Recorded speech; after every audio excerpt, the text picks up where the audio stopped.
سلامونه دوستانو، عطاالله وردګ یم زه بیا له ابدارۍ څخه ستاسو په ترنم چوپړ کې حاضر یم. دا ځل راغلی یم د چنګې کلي د میرداد ولسوالۍ وردګ ولایت ته.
سلامونه دوستانو، عطاالله وردګ یم زه بیا له ابدارۍ څخه ستاسو په ترنم چوپړ کې حاضر یم. دا ځل راغلی یم د چنګې کلي د میرداد ولسوالۍ وردګ ولایت ته. نو دلته یو عجیبه ساه وه، یو عجیبه چینه وه چې یونیسف مسئول لخوا جوړ شوې. تقریبا دلته لیکلی دي تر 400 کورنیو لپاره اوبه ورکول کېږي. یعنې دغې چینې څخه چې اوبه یې دغه ځای نه راوځي، دغه محوطې نه د ځمکې د تل نه. البته دا ځای اوس بند ده. نو بیا دا ټول کلي ته، فصلونه، کورونو ته ټول خوشبختانه د ځای نه اوبه ورکول کېږي. نو دا د خوشحالۍ ځای ده، دا د خوشخبرۍ ځای ده چې اکثریت خلک د اوبو سره ستونزې لري، خو خوشبختۍ خبره دا ده چې دلته دوی د اوبو دغه تشه نه احساس کوي. نو تاسو ته غواړم هغه چینه هم در وښیم چې هغه اوبه څومره راځي، هغه خلکو ته استفاده کوي چې دوی فصلونه اوبه کوي.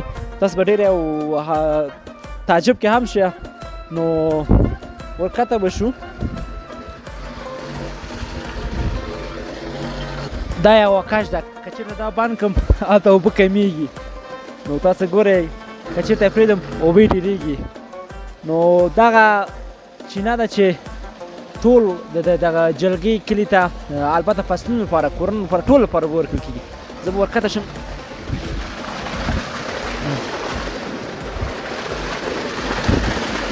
تقریبا په هسې زموږ په اصلاح کې داسې ویې ګورو یا مغی کړو، تقریبا تر 4 انچه 5 انچه پورې دا اوبه ورکوي.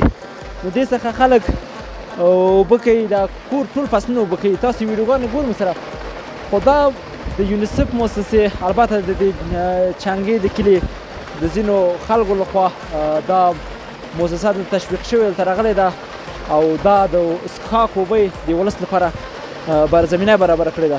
تقریبا 4 انچه 5 انچه اوبه راځي. دا د څښلو پاکې اوبه دي چې هر کور او دا د چنګې کلی ټول ولس ترې نه استفاده کوي. دوستانو، تاسو اوس ته زه غواړم د میرداد ولسوالۍ چنګې د کلي انځورونه در وړاندې تر پایه پورې زموږ ملتیا وکړئ.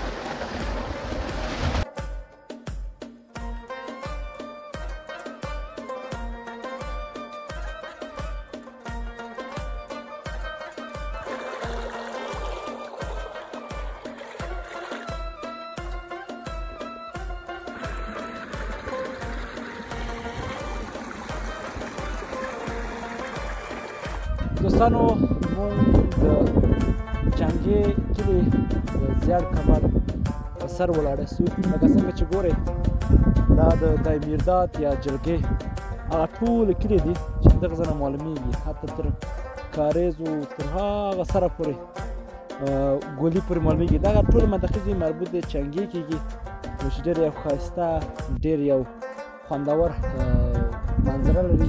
تاسو څنګه چې په انځور کتلی شئ نو ډېر ښایسته معلومیږي دغه ځای څخه. البته موږ د زیړ کمر په سر کې یاستو چې د ټول منطقه موږ ته معلومیږي. دوستانو تاسو د ده ځای انځور نه وګورئ، تر بیا چې زه عطاالله وردګ له ابدالي څخه ستاسو په درنه چوپړ کې حاضر یم. تاسو په ویډیو بخښونکی الله شم. ژوند په ټولو چارو کې بریالي اوسئ.